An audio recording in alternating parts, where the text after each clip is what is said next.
आपण सर्वजण या ठिकाणी एकत्रित झालेला आहात। आपलं फाउंडेशन कुठलं?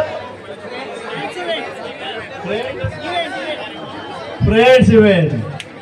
यांनी दांडिया मला वाटतं नवरात्रामध्ये सुद्धा त्याचं आयोजन आपण केलं होतं आणि आता भव्य दिवस मला वाटतं पहिल्यांदाच जळगाव शहरामध्ये अशा प्रकारचं होळीचा कार्यक्रमाच्या निमित्ताने हे आयोजन या ठिकाणी करण्यात आलेलं आहे। सकाळी 10 वाजेपासून 11 वाजेपासून आपण सगळा मनमुराद आनंद या ठिकाणी लुटत आहात।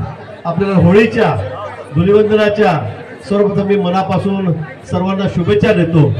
अनेक सण आपल्या धर्मामध्ये आहे, आपण ते साजरे करत असतो आणि ते साजरे करत असताना मग गणपती असेल, नवरात्र असेल, होळी असेल, अनेक सण आहेत आणि ते साजरे करत असताना आमची तरुणाई सगळी रस्त्यावर उतरलेली असते। मग भीमजयंती असेल, शिवजयंती असेल, अनेक जयंत्या महापुरुषांच्या आम्ही साजरा करतो आणि त्यावेळेला मोठा उत्साह, मोठा जल्लोष तरुणांमध्ये त्या ठिकाणी आपल्याला बघायला मिळतो।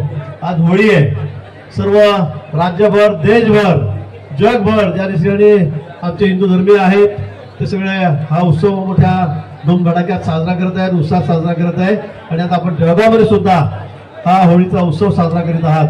पण या निमित्ताने माझी फक्त आपल्या सर्वांना एक विनंती आहे, विशेष करून तरुणांना विनंती आहे की सगळे आपले सण साजरे करत असताना आपण कुठेही धूम्रपान करू नका, कुठेही नशा करू नका, दारू पिऊ नका। अन्यथा उत्सव म्हटले म्हणजे दारू प्यायला आपल्याला एक कारण होतं की काय असं आजकाल वाटायला लागलेलं आहे। महापुरुषाची जयंती आपण साजरा करतो, बाबासाहेबांची जयंती साजरी करतो, शिवाजी महाराजांची जयंती साजरी करतो, रामनवमी साजरी करतो आणि कार्यक्रमात काय करतो तर दारू पिऊन आजकट विस्कट नाचायचं, धिंगाणा घालायचा। मला वाटतं हे या महापुरुषांना अपेक्षित नाही किंवा आपल्या सणासुदांना अपेक्षित नाहीये आणि म्हणून या सगळ्या गोष्टीचा मनमुराद आनंद आपण लुटा, पण नशा न करताना, कुठे दारू न पिताना, कुठेही वेगळ्या प्रकारचे अंमली पदार्थ याचा वापर न करता। अन्यथा आजकाल तरुणाई या सगळ्या व्यवस्था त्यांच्याकडे फार त्याचा ओघ जो आहे तो मोठ्या प्रमाणात होत चाललेला आहे आणि म्हणून आपल्याला विनंती करणार आहे की कुठल्याही सणावाराला आपण या ठिकाणी नशा करू नका। आपल्या देशामध्ये सर्वात जास्त तरुण जगामध्ये, आज जगात 18 ते 25 वयाच्या तरुणांची संख्या कुठल्या देशात जास्त आहे तर ती भारतामध्ये जास्त आहे। जगात कुठेही नाही एवढे तरुण आपल्या देशात आहेत। पण जर आपला तरुण अशा पद्धतीने नशा करत असेल, मद्यप्राशन करत असेल, अंमली पदार्थाचं सेवन करत असेल तर मग ही तरुणी काय कामाची? इस्रायल सारखं राष्ट्र आहे, फक्त जळगाव आणि धुळे जिल्हा एवढंच आहे, लोकसंख्या तेवढीच आहे, पण अख्ख्या जगाला पूर्ण उरतो। याचं कारण काय?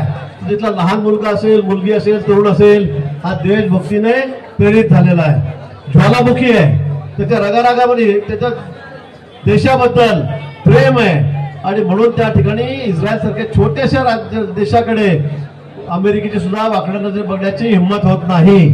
पण आम्ही सगळ्यात जास्त जगातले तरुण आमच्या देशात असताना आमची तरुणाई ही व्यसनाकडे वाहत चाललेली आहे, हे आपलं दुर्दैव आहे आणि म्हणून मी आज आपल्याला या निमित्ताने विनंती करणार आहे की यापुढे कोणत्याही तरुणाने व्यसन करू नका, दारू पिऊ नका। आपली जी ताकद आहे, आपलं जे वय आहे ते चांगल्या कामासाठी व्यर्थ करा। व्यायामशाळेत जा, व्यायाम करा, चांगलं खा, चांगलं प्या, सकाळी पळायला जा। मला वाटतं त्यामुळे आपलं आरोग्य चांगलं राहील, घरच्या लोकांना अभिमान वाटेल की माझा मुलगा कसला तरुणा बांध आहे, मैदानात उतरला तर 10 पोरांना आवरला जात नाही, अन्यथा संध्याकाळ झाली की दारूच्या दुकानात गेला, बारवर गेला की 4 ठिकाणी डुकल्या घाट पडतोय, घरचे लोक शोधायला फिरतायत।